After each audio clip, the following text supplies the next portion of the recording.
going in the NBA right now. What's the latest on what You hear this? you're hearing about AD? Well, Yeah, this is not to take anything away from the game that the Warriors played last night, because they played terrific in a closeout or elimination situation. But Anthony Davis and whether he can avoid the concussion protocol is the most important thing going in the NBA right now. And it's not something that would have been decided last night. He will be continued to be evaluated today to see if he develops symptoms. I will tell you that having covered such situations like this for the last 10 or 15 years, every concussion situation is different. None are the same. You cannot make assumptions. If you make assumptions, you will end up looking wrong. And its other thing is that it's not necessarily the way he feels. There's a series of tests they put him through that they compare him to tests that he had when he was not concussed to see how he's reacted. If he has to go in the concussion protocol, it is not a matter of how he's feeling or whether he can play through things. There is a predetermined list of return to play guidelines that take time.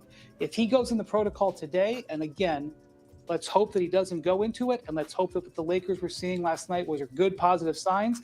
But if he goes in today, Game 6, almost 100%, he would not be able to play no matter what. Not up to him, not up to anything. And even Game 7, because of the return to play protocols, I would say, in my experience, very unlikely if he enters the concussion protocol. So later today, the Lakers will release an injury report ahead of tomorrow's game. They're required to by the league rules. If Anthony Davis is not on that injury report, all right, Brian Windhorst has been so goddamn confusing. I don't know if he's saying it's likely he has a concussion or if he doesn't. Close-out opportunity at home.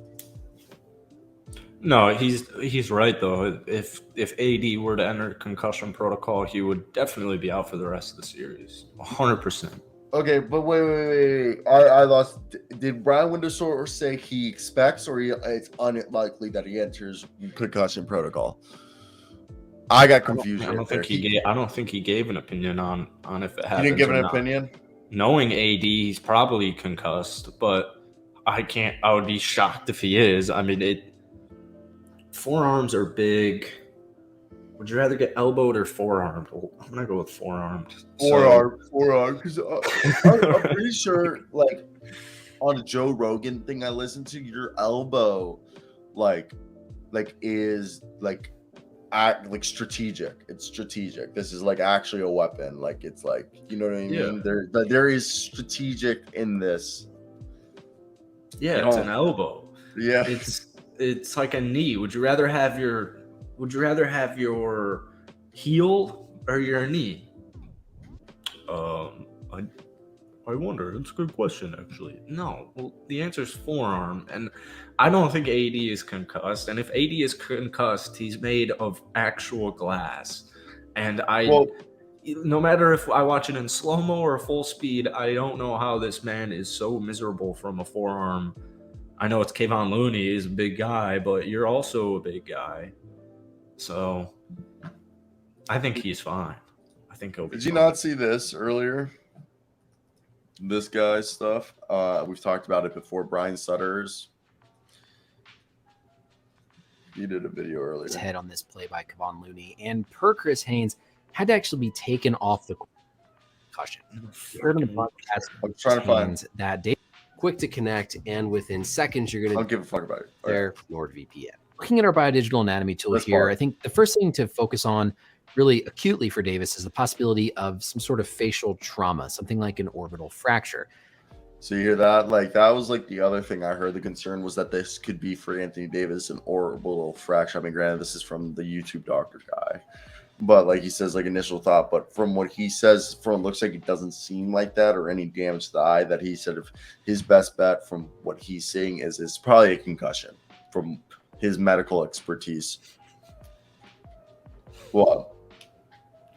But he also says like throughout the videos, like he can't really know that just from a video. There's so many other variables, but like from like where he was hit and stuff, he like lists all the possible injuries and like course of actions that they're going through. Have you not watched him? He's like dope, Brian Sutter. We've talked about him double-digit times, but Draymond Green the other game fell back on his head.